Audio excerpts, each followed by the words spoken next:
హైదరాబాద్లో welfare group పై enforcement directorate దాడులు కొనసాగుతున్నాయి. ఫిల్మ్ నగర్, బంజారాహిల్స్లోని సంస్థ ఆఫీసులతో పాటు చైర్మన్ విజయ ప్రసాద్ నివాసాల్లో ఈడీ అధికారులు ఏకకాలంలో సోదాలు చేస్తున్నారు. స్వర్ణ వికాస్, స్వర్ణ లక్ష్మి, ఎంఐఎస్ స్కీమ్ల పేరుతో వేలాది మంది నుంచి భారీ మొత్తంలో డిపాజిట్ సేకరించి ఆర్థిక అవకతవకలకు పాల్పడ్డారన్న ఆరోపణలు వచ్చాయి.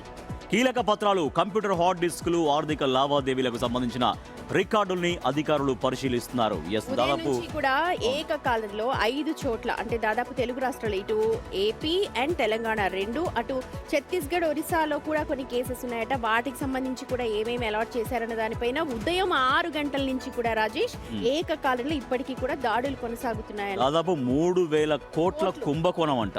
నిజంగా ప్రజలు ఎంతో కష్టపడి వాళ్ళు కష్టం పైసా కూడబెట్టుకొని వాళ్ళు దేనికి అవసరాలకు ఉపయోగపడతాయి కదని ఇటువంటి వాళ్ళ మాటలు నమ్మి దీంట్లో ఇన్వెస్ట్ చేస్తే ఈ రకంగా నిండా ముంచుతున్నటువంటి ఘటనలు కోకొల్లలుగా మనకు బయటపడుతూనే ఉన్నాయి.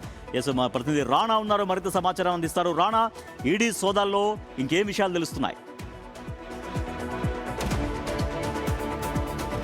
సో ఉదయం నుంచి కూడా ఈ సోదాలు జరుగుతున్నాయి కాబట్టి ఇప్పటికే ఫిల్మ్ నగర్ కానీ ఇటు బంజారా హిల్స్లో ఉన్నటువంటి ఆఫీసుల్లో సబ్ ఆఫీసులు కూడా కొన్ని తెరిచారు కాబట్టి వాటికి సంబంధించిన డీటెయిల్స్ కూడా ఇప్పుడే అందుబాటులోకి వచ్చేసి అక్కడ కూడా రైడ్స్ జరుగుతున్నట్టుగా మనకు సమాచారం అవుతుంది. అయితే ఎక్కడైతే వివిధ రాష్ట్రాల్లో వాళ్ళు కంపెనీలు పెట్టి మూసేశారో ఆ కంపెనీకి సంబంధించినటువంటి డీటెయిల్స్కి సంబంధించినటువంటి డాక్యుమెంట్స్ కూడా దొరికినట్టుగా మనకు సమాచారం అవుతుంది. సో అవంతా కూడా ఇప్పుడు వాళ్ళు గ్యాదర్ చేసుకున్న తర్వాత మరి కాసేపట్లో ఈడీ కార్యాలయానికి అయితే తరలించబోతున్నట్టుగా మనకు సమాచారం అవుతుంది. అయితే ఇటు బీహార్కి సంబంధించిన వారు కానీ ఇట్లా జార్ఖండ్కి సంబంధించినటువంటి టీం వచ్చింది కాబట్టి వీళ్ళంతగా లోకల్గా ఉన్నటువంటి హైదరాబాద్ టీంతో కూడా వాళ్ళు పూర్తిగా వాళ్ళు సంయుక్తంగా వాళ్ళు రైడ్స్ చేస్తున్నారు, వాళ్ళ సహకారాలు కూడా తీసుకుంటున్నారు. ఎందుకంటే తెలుగు రాష్ట్రాల్లో కూడా స్కామ్ పెద్ద ఎత్తున ఉన్నటువంటి నేపథ్యంలో ఆ డీటెయిల్స్ కూడా ఇటు హైదరాబాద్ సంబంధించిన ఈడీ అధికారులు కూడా ఇచ్చినట్టుగా మనకు సమాచారం అంతా అందుతుంది. దాంతోపాటు వీళ్ళు ఇంపార్టెంట్, ఎందుకంటే 3 స్కీములు మెయిన్ తెలంగాణ రాష్ట్రంలో కానీ, ఆంధ్రప్రదేశ్లో కానీ, ఒడిశాలో కానీ, ఇటు జార్ఖండ్లో కానీ, బీహార్లోనే కానీ, ఛత్తీస్గఢ్లో కానీ మరొక రాష్ట్రంలో కూడా ఈ స్కీములు వాళ్ళు పెట్టినట్టుగా మనకు సమాచారం అవుతుంది. అక్కడ రియల్ ఎస్టేట్ వ్యాపారం కానీ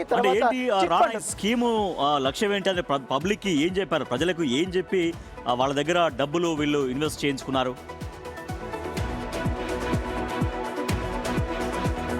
అంటే చిట్ ఫండ్ ఫస్ట్ స్టార్ట్ చేస్తారు. చిట్ ఫండ్లో దీంట్లో డబ్బులు కడితే మీకు అధిక వడ్డీ, అంటే సంవత్సరం రోజులు ఆగారనుకో, ఇప్పుడు మీరు కట్టిన ₹1,00,000 కట్టారనుకో ఈజీగా మీకు 2 లక్షలు వస్తుంది, లేకపోతే 3 లక్షలు వస్తుంది అనే రీతిలో వాళ్ళు చెప్పారంట. అంటే పెట్టుబడికి 2-3 ఎక్కువ ఇస్తుందని కూడా వాళ్ళు ఆశ చెప్పడము, దానివల్ల చైన్ మార్కెటింగ్ లాగా 1 by 1 వాళ్ళకి తెలిసిన వాళ్ళు వీళ్ళకి తెలిసిన వాళ్ళు అందరూ కూడా దాంట్లో పెట్టుబడులు పెట్టించుకోవడము, తర్వాత వడ్డీ 2-3 నెలలు ఇవ్వడము, తర్వాత చేతులు ఎత్తేసడం. సో భారీ స్థాయిలో అమౌంట్ గ్యాదర్ అయిన తర్వాత ఆ బోర్డు తిప్పేసి వెళ్ళిపోవడం, ఇదే తప్పకుండా జరిగిందంట. డబ్బులన్నింటినీ కూడా ఫిల్మ్ ఇండస్ట్రీకి కూడా మళ్లించారు. ఫిల్మ్ ఇండస్ట్రీకి కూడా ఇతనికి సత్సంబంధాలు ఉన్నాయన్న వార్తలు వస్తూ ఉన్నాయి. ఇది ఎంతవరకు? ఎగ్జాక్ట్లీ, చాలా వరకు సినిమాలకి ఫైనాన్స్ చేసినట్టుగా ఈడీ అధికారులు భావిస్తున్నారు. ఇదంతా కూడా బ్లాక్ మనీ, ఎందుకంటే వీళ్ళ నుంచి కొనుగోలుదారుల నుంచి కూడా పెద్ద ఎత్తున కూడా అమౌంట్ని వాళ్ళు వసూలు చేసిన తర్వాత లిక్విడ్ క్యాష్, ఆ లిక్విడ్ క్యాష్ని ఈ రూపాల్లో కూడా వాళ్ళు పంచినట్టుగా తెలుసు. దాంతోపాటు ఎక్కువగా డబ్బుల్ని మనీ లాండరింగ్ చేశారన్న దాని మీద ఎక్కువగా ఈడీ ఫోకస్ పెట్టింది. సో దాని మీద కూడా దర్యాప్తు చేస్తుంది కాబట్టి ఈ కంపెనీకి సంబంధించిన డీటెయిల్స్ కానీ, షెల్ కంపెనీకి సంబంధించిన డీటెయిల్స్ కానీ, దాంతోపాటు ఈయన ఆర్థిక వ్యవహారాలు దాదాపు 2016 నుంచి ఈ 2026 కాబట్టి ఆయన జరిపినటువంటి లావాదేవీలు, ఆయన కుటుంబ సభ్యులకు సంబంధించినటువంటి లావాదేవీలు, వీటిపైన కూడా ఎక్కువగా ఫోకస్ పెట్టింది.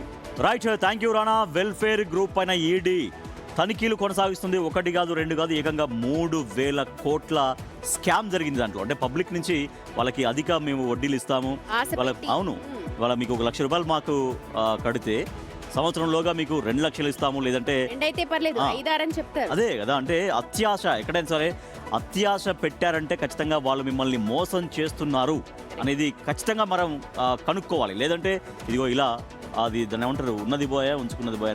అలాగే, ఎందుకంటే ఇప్పుడు అలాంటి పరిస్థితులే చూస్తూ ఉన్నాము. ఇప్పుడు ఏకకాలంలో జరుపుతున్న దాదాపు 3,000 కోట్లు ఎంతో కష్టపడి దాచుకున్న డబ్బులంతా ఇప్పుడు వేరే వాళ్ళ సొమ్ము అయిపోయింది. అది పాము అంటాం కదా మనం, పరుల సొమ్ము అయిపోయింది దాచుకున్న సొమ్ము అంతా. సో ఇప్పుడు ఆ సొమ్మునంతా కూడా రికవరీ చేస్తారా, లేకపోతే ఈడీ ప్రస్తుతం రంగంలోకి దిగింది. 5 చోట్ల ఏకకాలంలో దాడులు చేస్తున్నారు. ఇంకా ఎవరెవరితో సంబంధాలు ఉన్నాయి, ఎక్కడెక్కడ వీటిని ఇన్వెస్ట్ చేస్తారు, దానిపైన పూర్తి డీటెయిల్స్ మనకు. సో కాబట్టి అంటే అందరికంటే మనం కూడా మన వ్యూవర్స్కి చాలా అలర్ట్ చేస్తూ ఉండాలి. మీకు ఇటువంటి స్కీమ్స్ మీ ముందుకు వచ్చినప్పుడు, ఇట్లా మీకు ఈ రకంగా అధికంగా మేము ఇస్తామని చెప్పినప్పుడు దయచేసి 1కి 10 సార్లు ఆలోచన చేయండి. వాళ్ళు ఏదో 4 మాటలు చెప్పగానే ఇదేదో బాగానే ఉంది కదా, మేము ఇంకా చాలా ఈజీగా మాకు డబ్బులు వచ్చేస్తాయేమో అని ఈ రకంగా మీరు వాళ్ళ వలలో పడితే చివరికి నిండా మునిగాల్సినటువంటి పరిస్థితి వస్తుంది. తర్వాత మీరు ఇంకా ఎంత ఏడ్చినా ఎంత రోధించినా కూడా డబ్బులు తిరిగి రావు. డబ్బులు తిరిగి రావు.